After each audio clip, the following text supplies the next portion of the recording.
more. Sway a little bit, like 2, 3. That's lovely. Excellent. Good. Okay. Now the inner parts, you've got the 2, 3. Okay. And it's important that we have a feel. Bom, dum, bom, bom, where you're handing back to that first beat. Okay. Okay. Everybody now from the beginning. 1, 2, 3.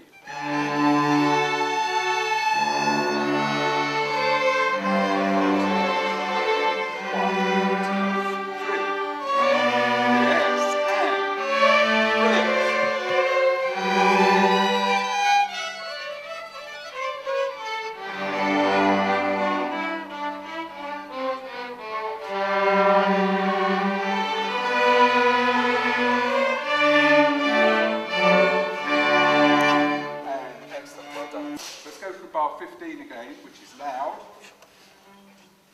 and then showing our fabulous piano.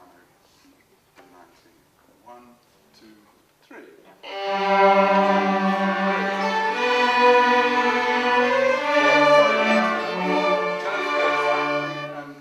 So it needs to keep it very, very smooth right throughout the bar. Also soft. Ready? 1, 2, 3.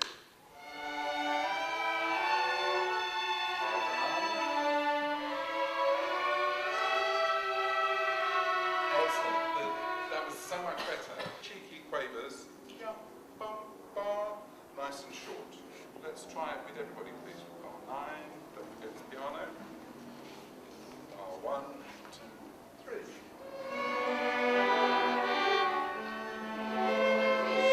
19. Sorry. My fault. We've got the tape to prove it as well. Okay, 19.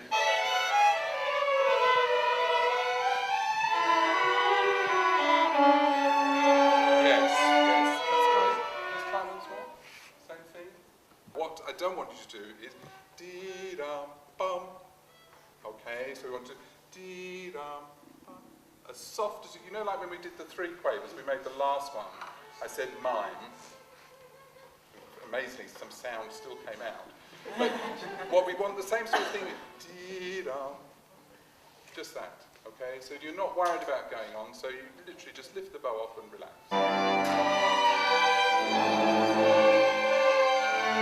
2, 3, 1.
I'm Nick Coote, and I'm a tutor here at the East London Late Starters Orchestra, and I teach the cello and conduct ensembles, and also all the tutors teach a musicianship class as well.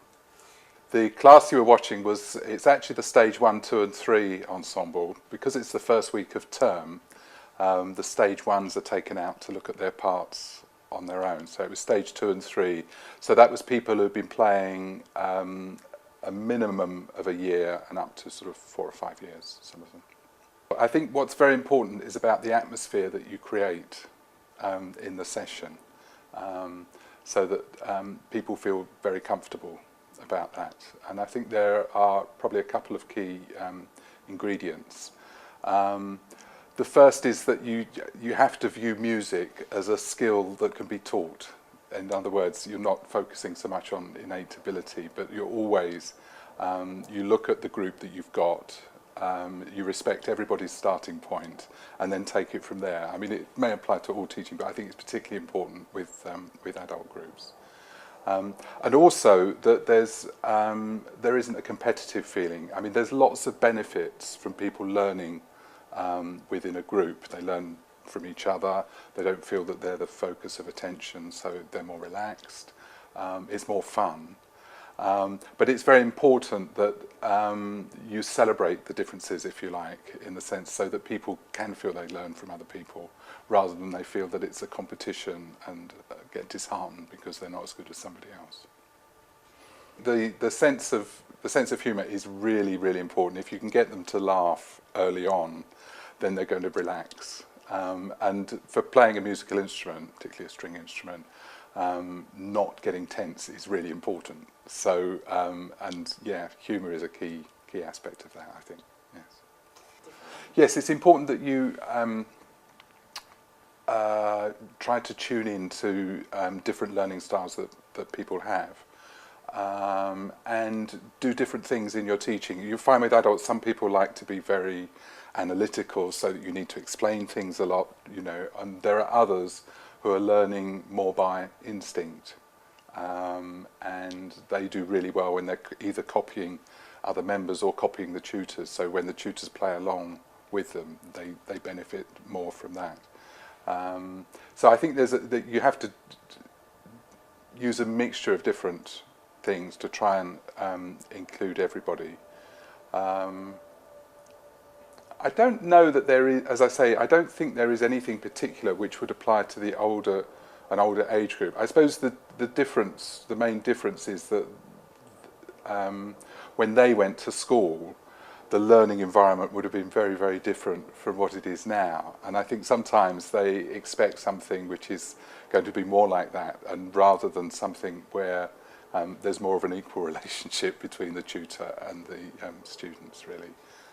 I think the thing about music, and particularly sort of learning to play an instrument, is that it's such an all-encompassing activity, because it's physical, it's intellectual, it's emotional. You're using your senses because you've got to watch, you've got to listen. It develops your listening skills, and you have to be social. You have to learn to play, play with other people. Is a key part of it. So I think they're doing an activity which involves all of those things, inevitably is beneficial for anybody, really, and particularly adults, and particularly older adults.